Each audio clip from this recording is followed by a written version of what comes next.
ஓம் முருகா போற்றி, கந்தா போற்றி, கடம்பா போற்றி, கதிர்வேலா போற்றி, அறுபட வீடு கொண்ட முருகா போற்றி. என் செல்ல பிள்ளையே, இதை நீ கேட்டு முடித்த 15 நிமிடத்தில் உன்னை தேடி நல்ல செய்தி வரும். இது திருச்செந்தூர் முருகனை நம்பினால் மட்டுமே கேள் என் செல்லமே. இதோ உன் பிரச்சனை கஷ்டங்களுக்கு எல்லாம் நல்லதொரு தீர்வு, நல்லதொரு முடிவு கிடைக்கப் போகிறது. ஆம் செல்லமே, அனைத்தும் உனக்கான பிரச்சனைகள் எல்லாம் தீர்ந்துவிடும் காலம் நெருங்கிவிட்டது. நல்ல ஒரு விடிவு காலம் உனக்காக காத்திருக்கிறது. பொறுமையுடன் மட்டும் இரு. இது இந்த நல்ல ஒரு காலை பொழுதில் உனக்கானது எல்லாம் சரியாகிவிடும். உன் கஷ்டம் எல்லாம் தீர்ந்து நிம்மதியான வாழ்க்கையை வாழப்போகிறாய். உன்னுடைய பிரச்சனை எதுவாக இருந்தாலும் உன் முருகப்பெருமான் நான் சரி செய்து விடுவேன். கவலைப்படாமல் நீ நிம்மதியாக இரு. உனக்கு எதுவும் நடக்காமல் நான் பார்த்து கொள்கிறேன். நான் உனக்கு துணையாக இருக்கும்போது எதையும் நீ நினைத்து கவலைப்படக்கூடாது. உனக்கு நல்ல விடிவு காலம் பிறந்து விட்டது. நீ பட்ட வேதனையிலிருந்து விடுபட்டு விட்டாய். பொறுமையாக இரு. நீ பெருமைப்படும் அளவுக்கு உயரப்போகிறாய். உன் கஷ்டத்தின் இறுதியில் உனக்கு நிறைய நன்மை மட்டுமே தான் கிடைக்கும். நிச்சயமாக அதற்காக எதற்கும் பயப்படக்கூடாது. நீ நினைத்ததெல்லாம் நிச்சயமாக நடக்கும். அழுவதை நிறுத்திவிடு.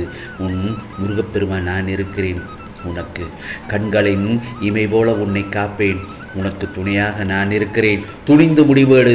துன்பம் வந்தால் நான் விரட்டி விடுவேன். இனி உனக்கு நல்ல காலம்தான் என் செல்லமே. இந்த முருகப்பெருமான் சொல்வதை கேட்பாய்தானே? நான் அனுப்பும் ஓர் உறவால் நீ புது மனிதனாக உருவாக்கப்படுவாய். உனக்கானதை உனக்கு கொடுத்து உன் வாழ்க்கையை சிறப்படைய செய்யப் போகிறேன்.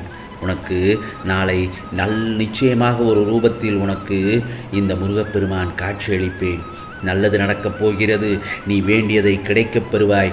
உன் வாழ்வில் இனி அதிசயங்கள் தான் நடக்கும். ஆனந்தத்தில் குதூகலிக்கப் போகிறாய் என் செல்லமே. என் பிள்ளைக்கு நான் ஒன்று சொல்லட்டுமா? உனக்கு ஒரு 2 முக்கியமானது, 2 மிக மிக அவசியம். எது தெரியுமா? நம்பிக்கையும் பொறுமையும் தான். உன்னை தவிர உனக்காக இந்த உலகில் உண்மையாக யாரும் இருக்க மாட்டார்கள். ஒவ்வொரு நொடியும் நான் உன்னை பாதுகாத்து கொண்டிருக்கிறேன். நான் உன்னை கவனித்து கொண்டுதான் இருக்கிறேன். உன் வாழ்வில் மாற்றங்கள் நிகழப்போகிறது.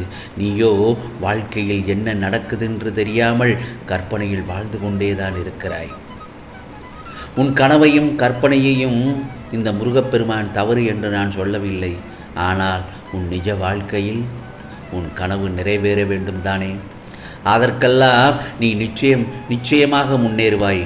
ஆம், உன் மனதில் எதிர்காலத்தை பற்றிய பயம் இருந்தால் அதை முதலில் தூக்கி போட்டு அதை மனதிலிருந்து அகற்றிவிடு. ஏனென்றால் உன் வாழ்வை ஒளிரச் செய்ய போகிறதற்காகத்தான் நான் உன்னுடன் உன் சகலத்தை உன் காரியங்களை எல்லாம் நான் முடித்து கொடுத்து கொண்டிருக்கிறேன். அதேபோல்தான் நான் உன் விதியுடன் போராடி கொண்டிருக்கிறேன். ஏன் தெரியுமா? உன் கனவுகளை நிஜமாக்க, நீ நல்ல வாழ்க்கை வாழவே நான் தொடர்ந்து போராடி கொண்டிருக்கிறேன். உனக்கு பிடித்த விஷயங்கள் நடக்குமா என்று சொல்ல மாட்டேன். ஆனால் உனக்கு நல்லதை மட்டுமே நான் நடத்தி வைப்பேன். உன்னை மதித்து யார் என்ன சொன்னாலும் கேள். அலட்சியப்படுத்த வேண்டாம். உன் வாழ்வில் இன்னும் வியப்பூட்டும் அனுபவங்களும் ஆர்ப்பரிக்கும் சந்தோஷமும் நிறைய நடக்கப் போகிறது. அவற்றையெல்லாம் நீ அனுபவிக்க வேண்டும் அல்லவா? ஆகவே இந்த விடியலிலும் இனி வரும் விடியலிலும் என்ன செய்ய போகிறோம், இந்த பிரச்சனையை எப்படி தீர்க்கப் போகிறோம் என்று வாழ்க்கையில் புலம்புவதை நிறுத்திவிட்டு முருகப்பெருமானின் பிள்ளையாகிய நமக்கு என்ன தேவை என்பதை மட்டும் முருகப்பெருமான் தெரியும் என்று அதை பெரும் வரை சற்று பொறுமையாகத்தான் இருக்க வேண்டும். நான் உனக்கு அளிப்பேன் நிச்சயமாக. அதுவரை சற்று பொறுமையாகத்தான் இருக்க வேண்டும். ஏனென்றால் உனக்கு இன்று ஒன்று கிடைக்கவில்லை என்றால் அதற்கு காரணம் இருக்கும். அதை பெறுவதற்கான மனப்பக்குவத்தையும் நீ பெறுவாய். ஆகவே உன் திறமைகள் வெளிப்படும் நேரம் இது. நீ சுபிட்சமாக மன நிறைவான வாழ்க்கையை வாழப்போகிறாய். கஷ்டமான சூழ்நிலையை சந்திக்க நேரிடும் போது மனம் நொந்து போகக்கூடாது. அந்த நேரத்தில் ஓம் முருகா போற்றி, கந்தா போற்றி என்று என்னுடைய நாமத்தை சொல். நிச்சயமாக உன்னை பாதுகாக்க, வழிநடத்த உன் பின்னால் நான் வந்து கொண்டுதான் இருப்பேன். அதேபோல்தான் உன் வாழ்க்கையின் மீதான ஆர்வம் உனக்கு மிகுதியாக இருக்கும்போது முன்னேற்றம் என்பது மட்டும் மந்தமாக இருந்து விடுமா என்ன? நீ ஈடுபடும் செயல்களில் நிதானமாக கண்ணோட்டம் உனக்கு அதிகரித்து உள்ளது. உன் இனிமையான பேச்சும் நிதானமான கண்ணோட்டமும் பிறரை உன் வசப்படுத்த உள்ளது. ஆகவே யாரையும் எதிர்பார்க்காமல் வாழ வேண்டும் என நினைக்கிறாய். தவறே இல்லை. நீ எதிர்பார்க்காத மிகப்பெரிய உதவியை பெற உள்ளாய். ஆகவே கிடைக்கப் போவதை யாராலும் தடுத்தவோ அல்லது தடுத்து நிறுத்தவோ நிச்சயமாக முடியாது. உன் முயற்சிக்கு தேவையான அனைத்து வசதிகளையும் நான் ஏற்படுத்தி தரப்போகிறேன். ஆகவே உன் தேவைகளை அனைத்தையும் நிறைவேற்றுவேன் நிச்சயமாக இந்த முருகப்பெருமான். உன் ஆரோக்கிய குறைபாடுகளை தீர்த்து வைப்பேன். உடல் உறுப்புகளை தெம்பாக்குவேன். பண உதவியும் பொருள் உதவியும் என்னால் உனக்கு நிச்சயமாக கிடைக்கப் பெறுவாய். வாழ்க்கையின் குறிக்கோளை அடைய ஒரு வழியும் இல்லாதது போல் புலப்படாதது போல் உணர்கிறாய் அல்லவா?